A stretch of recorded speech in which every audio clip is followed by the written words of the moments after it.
you familiar with these beauties? If you are, then you probably know they're called pocket hoops. And it's such an exciting garment. Pocket hoops had two purposes. They were not only supposed to create the silhouettes fashionable at the time, but also, as the name suggests, they had pockets.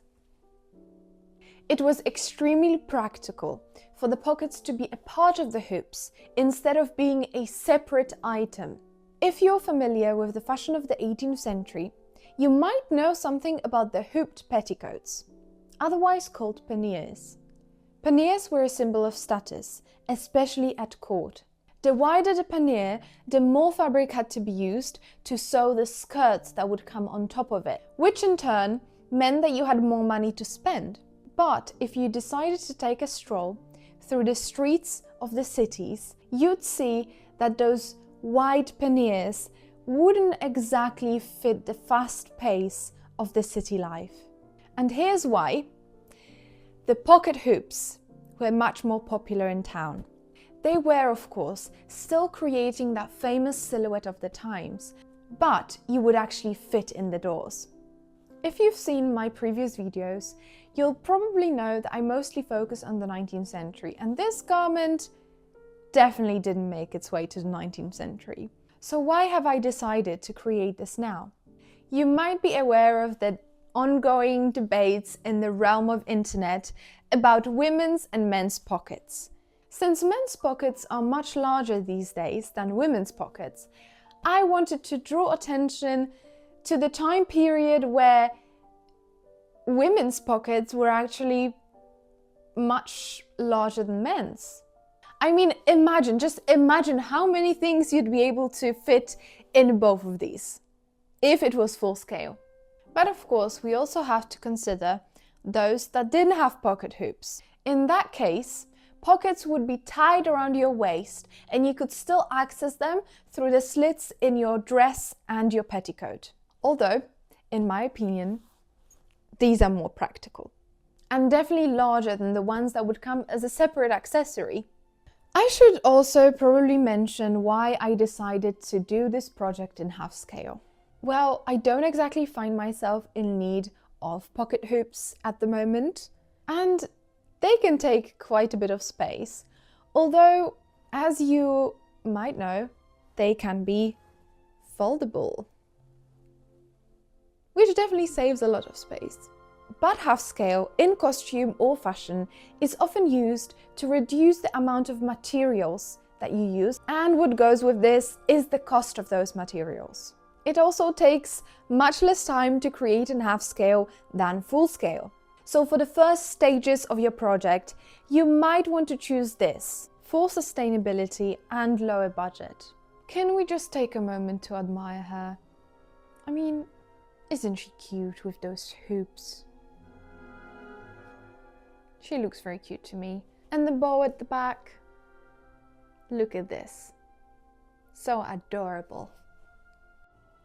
As I proceed to make pocket hoops, I'd like to clarify that this pattern is only one of the possible versions, and you might find other ones that look slightly different. For example, more boning channels, or a predetermined number of tucks near the waistband. As this is only a mock-up for educational purposes, I decided to go with calico. It's a common practice in the costume industry to make your toiles with calico. It's easy to manipulate and to mark. It also has a really good weight and keeps the structure well. The facing of the opening is important to prevent the fabric from fraying with constant use. I already stitched the facing of the opening and inverted it to the other side to create a smooth edge. However, what's left is to add a top stitch where I put the pencil marks, around 2 mm from the opening. That way, it will keep both layers in place and prevent them from exposing the raw edges inside. Now, let's look at the boning.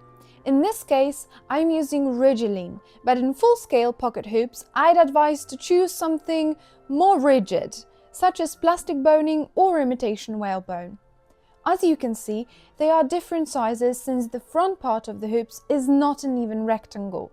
It's important to make sure that the boning is slightly shorter than the boning channels, which reach the seam allowance line, because we don't want the needle to hit the boning. In order to make my boning channels, I need to find a tape that will be suitable in size to the width of the boning I chose. When you sew the boning channels onto the fabric, remember that the boning has to fit inside snugly to prevent it from coming out. But if you make the channels too tight, it will subject them to potential tearing and weakening of the seams. You can see that the Ridgeline already has that bend shape that we want to achieve with our hoops.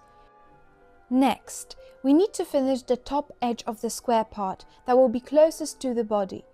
As it doesn't reach all the way to the waistband, we don't want to leave a raw edge. In some other pocket hoops patterns, you might find that this piece does in fact reach the waistband. Both versions are correct. Once done with the square pieces, I attach them to the bottom of the pocket hoops, and then to the front with inserted boning. I have to admit that at first I started to pin it with boning inside, and then I had to take it out as it proved extremely difficult to sew it together. So, learning from my mistakes, I strongly recommend putting the boning in after you sew all these pieces together. You might notice that I'm leaving the inside edges raw. The reason for this is that they won't be visible from the outside. But if I was making this garment for myself, I would most likely use a French seam to make sure all raw edges are hidden and secure. As you can see, we have very pretty pocket hoops that are almost finished. Time for the waistband. Make sure it's long enough to go around your waist and tie easily at the back. Mark the center of the tape and place it on your mannequin. I need to measure the distance to which I'll reduce the top edge of the hoops by pleating. The hoops need to sit on the side of your body, but you don't want them to go all the way to the front or to the back. They are supposed to exaggerate the hips. After measuring the top width of the hoops, I had to mark where the pleats would go. And that took me a while. I need to befriend some maths people. But finally, I did it. And I ended up with 3 pleats on each side of the opening. Then, to make my life easier, I top stitched within the seam allowance to keep the pleats in place. To complete the hoops, a waistband is essential. I decided to stitch it on the front with the sewing machine first, and then turn and fold it to the inside to finish off with a neat hand stitch. I could do that all day, it's so relaxing.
Thank you so much for watching my video. I hope you enjoyed it. If you did, please subscribe, and I hope to hear from you in the comments. Stay tuned for the next sewing journey. Bye!